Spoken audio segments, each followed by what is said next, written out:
bienvenue, chers internautes, au débat du jeudi. Nous allons parler de la Guinée aujourd'hui. Hier, c'était le dimanche, il y avait eu l'élection présidentielle à Guinée. Donc, aujourd'hui, nous avons nos collègues avec nous, nos confrères avec nous qui vont décrire un peu l'actualité au niveau de la Guinée. Donc, j'ai ce soir avec moi M. Kaba. Bonsoir, M. Kaba. Oui, bonsoir, M. Kekeli. J'espère que vous allez bien. Oui, je vais bien. Et vous? Merci beaucoup. Et j'ai aussi M. James. James, j'espère que vous allez bien. Oui, ça va très bien, Kekeli. Vous allez bien aussi? Je vais bien aussi, merci beaucoup. Alors, nous allons aller au fond du sujet. Donc, nous allons commencer, voilà, comme je le disais tantôt, la Guinée d'Alpha Condé a voté le 18 octobre pour élire le nouveau président pour les 6 prochaines années à Conakry. Donc, là, nous allons demander à M. Kaba de nous décrire à peu près l'ambiance qui a eu lieu hier au niveau de Conakry. Oui, merci M. Kekeli pour la parole. Alors, pour ce qui est des élections, le vote d'hier, alors je peux dire que de part et d'autre, le vote, ça s'est bien passé. Hier, c'était une journée très calme. En tout cas, dans la commune de Matoto, là où moi j'ai voté, dès 7 heures, les bureaux de vote étaient déjà ouverts et nous avons voté dans le plus grand calme. Donc, pour la journée d'hier, pour ce qui concerne la journée d'hier, jusqu'à 22 heures, tout était calme de notre côté, dans la commune de Matotoé et dans d'autres communes aussi, c'était calme, jusqu'à 22 heures hier, précise. Ok, merci beaucoup. Alors, donc, nous revenons avec M. Gus. Alors, ça s'est passé comment chez vous, dans votre commune? Bon, M. Kekeli, il faut dire que c'est pratiquement la même chose. Il y a eu un calme qui a régné. Pour une fois au moins, la population guinéenne s'est déplacée pour aller voter dans la plus grande sérénité, dans le plus grand calme. Et en tout cas, jusqu'à la fin des élections, on n'a entendu aucun incident. Et puis, je pense que dans l'ensemble, c'est vraiment une réussite pour un pays qui est aussi jeune dans la démocratie. Ok, donc merci beaucoup. Voilà, donc vous venez de parler maintenant de la démocratie et on a appris que dans 11 pays, au niveau de la diaspora, il y a eu des votes qui ont été annulés. Donc, M. Kaba, est-ce que vous pouvez nous expliquer pourquoi ces votes ont été annulés? Vous pensez qu'au niveau de la diaspora, ça pouvait basculer au niveau de l'élection pour le président de la République? Bon, moi, je pense, par exemple, quand on prend, c'est vrai qu'il y a eu au niveau de la diaspora, il y a d'autres pays tels que l'Égypte où les gens n'ont pas voté. Il y a d'autres pays aussi où le vote a été annulé, mais ça, c'est vraiment dû au manque des procès-verbaux dans ces différents pays. Mais je crois que c'était consensuel parce que même que ce soit de la mouvance ou de l'opposition, ils étaient tous unanimes aussi que dans ces pays, le vote n'a été annulé ou n'a pas eu lieu. Donc, cela n'empêche pas aussi que ça fait partie de la démocratie quand c'est consensuel. Sûrement que M. James a eu un petit souci. Donc, oui, je vais continuer avec vous, M. Kaba. Donc, vous ne pensez là, maintenant, on vient d'apprendre que l'opposant, M.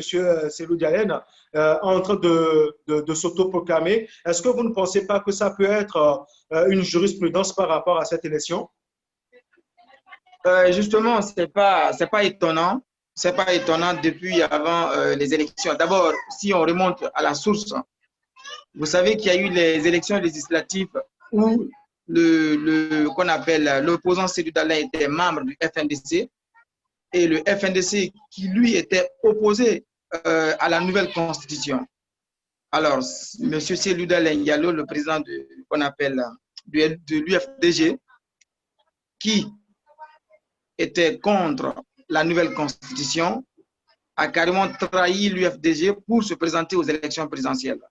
Alors, partant de cela, il faut comprendre que M. Cellou Dalein Diallo est venu à cette élection avec une mauvaise intention, avec une mauvaise foi.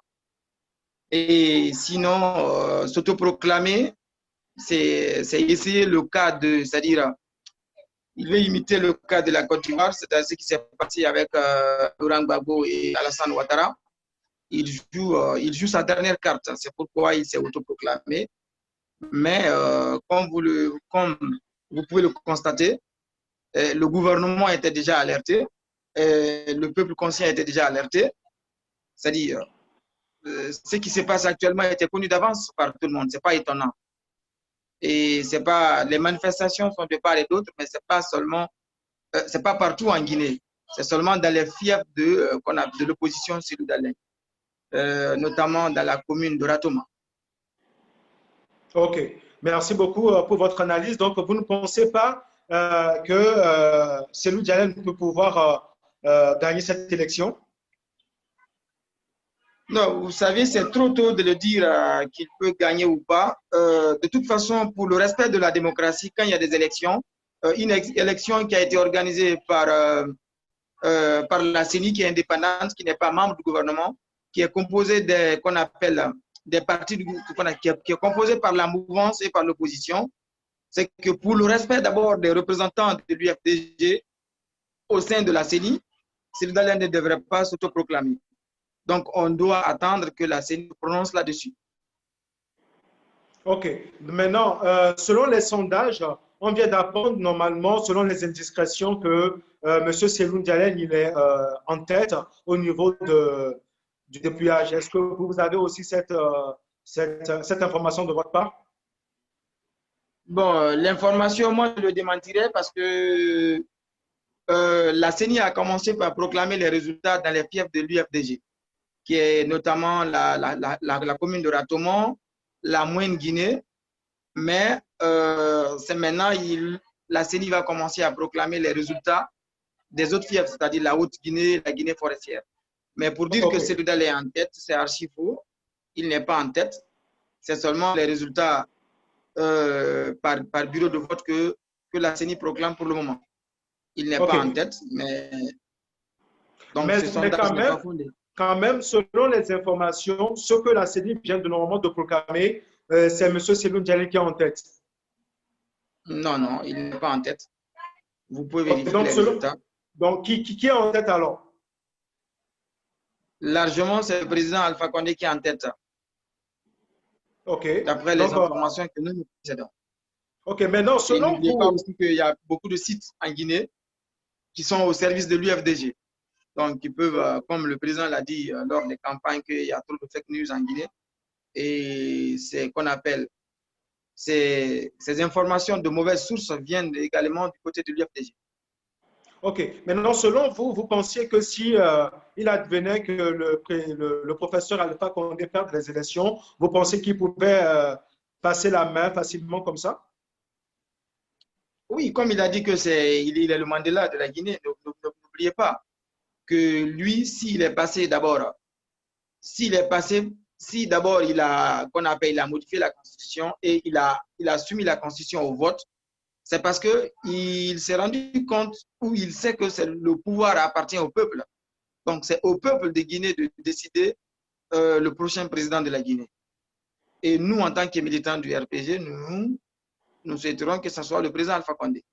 Mais si il arrive que c'est Cellou, et là, c'est le président qu'on appelle de l'UFDG qui gagne les élections, mais évidemment, le président Alpha Condé ne manquerait pas de le féliciter parce que c'est un homme de paix.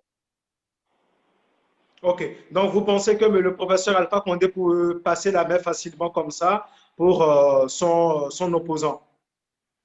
Oui, sans problème. Si les résultats sont proclamés par les résultats proclamés par la CENI montrent clairement que c'est Cellou Dalein qui a gagné les élections. Évidemment, le professeur Alpha Condé, il va le saluer parce que la CENI, elle est transparente. Et les élections, le vote a été très transparent. Vous pouvez le constater de part et d'autre, même par les observateurs de la CEDEAO. Tout le monde dit que les élections ont été transparentes. OK. Maintenant, M. Kaba, est-ce que vous craignez une crise post-électorale dans votre pays? Oui, évidemment. Vu qu'on appelle le comportement malsain de l'UFDG, le président de l'UFDG, s'autoproclamer, se donner vainqueur avant même la CENI, déjà, ça veut dire qu'il se prépare à quelque chose et que nous craignons tous et que Dieu nous épargne cela. Sinon, s'autoproclamer avant les résultats, ça c'est déjà déclenché quelque chose, à une crise sociale dans le pays, politique. OK. Parce que là, présentement, je viens de recevoir des nouvelles de la Guinée où on vient de m'apprendre que dans certaines zones, il y a des fraudes massives qui sont en train d'être récoltées par rapport au profit du président en place. Pardon, je n'ai pas bien saisi la question. OK. Je disais tantôt que je viens de recevoir des informations de sources sûres que présentement en Guinée, il y a des fraudes massives, OK, qui viennent d'être dévoilées pour le président en place. Bon, pour le moment, vous savez, pour toute information qui concerne la Guinée, il faudra que ce soit de sources fiables. Nous avons une opposition qui est très forte dans qu'on appelle dans la propagande des mauvaises nouvelles et des fausses informations. Ça, c'est connu de tout le monde. Et vous n'êtes pas sans savoir que même le président, lors de son interview sur France 24, n'a pas manqué qu'on appelle de parler de ces fake news. Donc, quand vous devez beaucoup faire attention par rapport à ces informations, il faut que ça soit... Merci beaucoup, M. Kaba, pour votre intervention par rapport à ce débat concernant la Guinée. Merci beaucoup à vous. Donc, nous allons suivre de très près l'évolution de cette situation au niveau de la Guinée. Nous vous remercions beaucoup pour cette émission de ce soir. Donc, nous sommes en ligne présentement avec M. El Hadj Omar Bari. Alors, M. El Hadj, bonjour. Oui, bonjour, vous allez bien? Je vais bien, merci beaucoup et j'espère que vous allez bien aussi. Ça va très bien, merci. Et vous? Nous allons bien, grâce à Dieu. Merci beaucoup. Alors, chers internautes, donc, M. Barry vient de nous rejoindre et nous allons décortiquer les élections au niveau de la Guinée. Donc, M. Barry, donc, hier, il y a eu l'élection au niveau de la Guinée. Donc, vous avez de la famille au pays. Selon vous, quelle est la tendance qui est en train d'être remontée au niveau des élections, selon vous? Oui, bon, des élections se sont produites, mais loin d'être libres et transparentes. Là, présentement, on est au calme, tout est calme présentement, mais tout le monde sait qu'actuellement, la CENI est en train de faire ses magouilles pour pouvoir donner un troisième mandat au président Alpha Condé. Mais c'est ce qui ne sera pas possible du tout. Parce que là, les Guinéens en ont marre. Et, là, sur les réseaux sociaux et selon, comme on appelle, les appels que nous recevons, nous voyons vraiment actuellement que le peuple de Guinée est sorti pour réclamer victoire. Je dirais même pas que ce n'est même pas une victoire de Cellou Dalein Diallo, de l'UFDG, c'est la victoire du peuple de Guinée. Et là, présentement, les gens sont en train ils se mobilisent un peu partout ailleurs. Dans les rues, les rues sont inondées et sont en train de scander victoire, victoire, victoire, victoire. Donc, ça seulement, c'est un signe qui prouve que l'UFDG a largement remporté les élections présidentielles. Et tous les Guinéens sont unanimes que oui, c'est l'UFDG, c'est Cellou Dalein Diallo qui a remporté les élections présidentielles du 18. Et comme toujours, même du 2010 et 2015. OK. Mais vous ne pensez pas que c'est une jurisprudence présentement, d'autant plus qu'il y a une commission normalement nationale qui est la CENI, qui est censée proclamer les résultats. Mais là, on vient d'apprendre que Cellou Dalein vient de se proclamer auto-président. Vous ne pensez pas que c'est une jurisprudence par rapport à cette commission électorale indépendante et nationale pour votre pays? Parce que nous venons de recevoir aussi M. Kaba, tantôt qui nous disait que la CENI est effectivement en train de proclamer les élections, les résultats, OK, dans certains endroits, OK, mais ce n'est pas encore la victoire totale de Cellou Dalein. Et présentement, la tendance qui prend de l'âge, c'est le professeur Alpha Condé qui est en tête des résultats présentement. Oui, vous savez, Kaba, ce n'est pas la première fois que nous avons fait des débats. Vous connaissez, tout le monde connaît la position de Kaba. Donc, il ne dira jamais que c'est comme on appelle, c'est l'opposition ou c'est l'UFDG qui a gagné. Donc là, c'est que Kaba, vous n'êtes pas sans savoir, Kaba, vraiment, vous connaissez sa tendance politique, vous connaissez ce qu'il nous raconte à longueur de journée. Je n'ai rien à vous dire à ce propos, vous le connaissez. Mais en ce qui concerne, vous venez de demander que, comme on appelle, en 2010, après les élections, après comme on appelle, la fermeture des bureaux de vote, c'est lui-même, Alpha Condé, qui était sorti avant même que les résultats ne soient proclamés, il a scandé victoire, victoire. Et il y a eu comme on appelle, des heures, des manifestations, des blessés, des morts. Et il y a eu, comme on appelle, vraiment une pagaille. Mais vous voyez, pourquoi pas en 2020, monsieur, regardez, lorsqu'Alpha Condé avait dit qu'il s'était autoproclamé, donc il y a eu une manifestation, tout le monde était contre. Mais aujourd'hui, regardez, jusqu'à l'heure où je vous parle, il n'y a aucun problème. Tout le monde est sorti, les rues sont remplies, tout le monde scande, oui, il s'est autoproclamé, c'est tout à fait normal parce que vraiment, le parti en question, il suivait les résultats de près. Et si vous voyez le sondage provisoire, il est largement devant. Donc, c'est tout à fait normal comme on appelle, de s'autoproclamer. Donc, il n'y a aucun mal en ça. Ce n'est pas une question de jurisprudence. Il n'y a aucun mal en ça. Il n'a fait que retourner l'ascenseur comme on appelle, à la mouvance. Et nous voyons et que c'est respecté, c'est tout. Il n'y a pas de problème, il n'y a aucun problème. Tout le monde est content. Il y a, comme on appelle, les rues sont remplies. Il y a de la musique et tout le monde scande victoire, victoire, victoire. Il n'y a aucun problème. Donc ça seulement, ça prouve que oui, vraiment, c'est dans l'unanimité. Tout le monde en a marre de ce pouvoir comment on appelle, oui, de la gouvernance de M. Alpha Condé. Donc, il n'y a aucun problème en ça. Oui. OK. Donc là, maintenant, je pense qu'au niveau de votre tendance, vous êtes pour la tenance au niveau de votre pays. Vous supportez M. Cellou Dalein pour la tenance, d'autant plus que vous décriez la gestion calamiteuse du professeur Alpha Condé au niveau de votre État.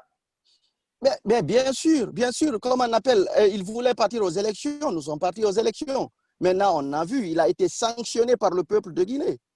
Donc, il n'y a aucun problème. Déjà, cette histoire de division dont vous parlez, tous les Guinéens, de Conakry à Yomou, tout le monde en a marre. Vous savez pourquoi ils n'ont pas accepté? Ils n'ont pas accepté que nous votons à l'extérieur, que la diaspora guinéenne vote. C'est parce qu'ils savent qu'il sera sanctionné pire que ce qui a été fait comme on appelle, en République de Guinée.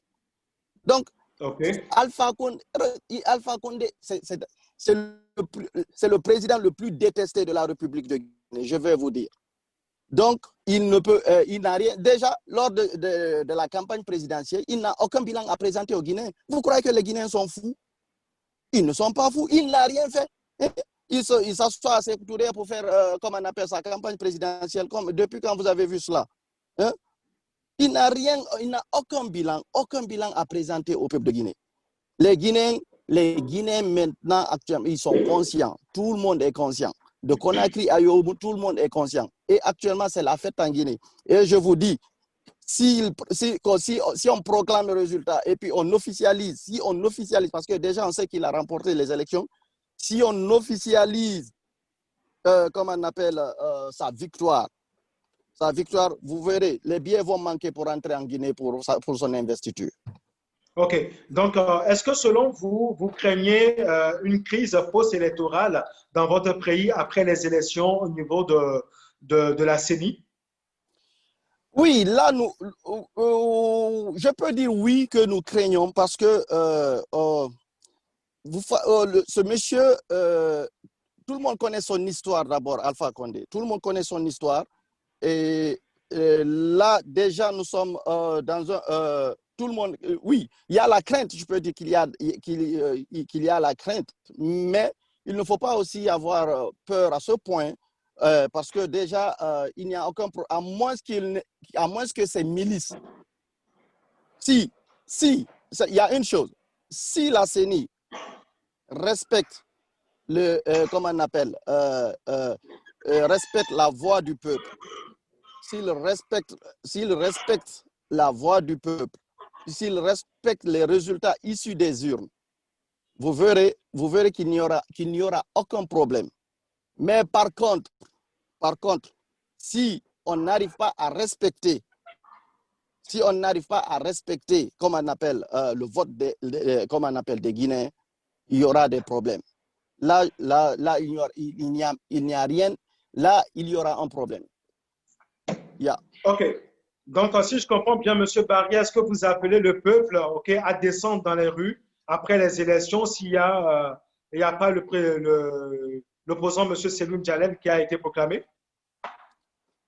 Moi, ce n'est pas une question d'inciter, comme on appelle, à la violence ou d'inciter à,